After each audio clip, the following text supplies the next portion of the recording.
Which is why, loved ones, the gospel is such an important message. Because the gospel does not say, get your act together, make God happy. The gospel says this, and this is a glorious truth, and I often will say this to my wife, and we're having a bad day. Martin Luther said it to one of his friends. You remember Martin Luther, the great reformer? And Martin Luther had this paradigm of thought, law and gospel. And Luther would say this, that the law is God's first word.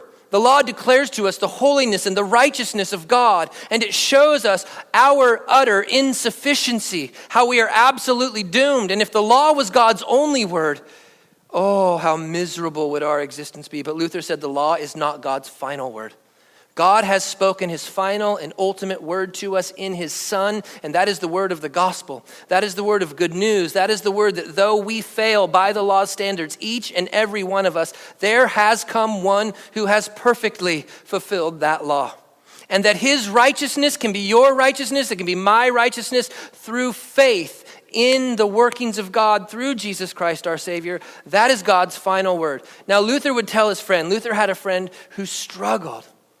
He struggled in his Christian walk because he just felt like he was never doing it good enough. And so he would be in fits of melancholy. He'd be in despair. And this is what Luther would say to cheer him up.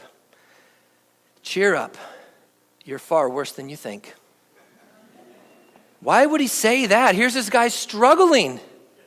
I mean, he's down. He's having a bad day. Cheer up. You're worse than you think. In other words, on your best day, you have never merited God's favor. On your best day, you fall eternally short of the perfection of God necessary to receive his blessings. On your best day, you are nothing but absolutely dependent on Jesus Christ for your salvation.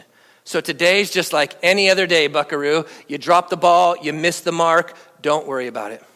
Why? Jesus has got your back.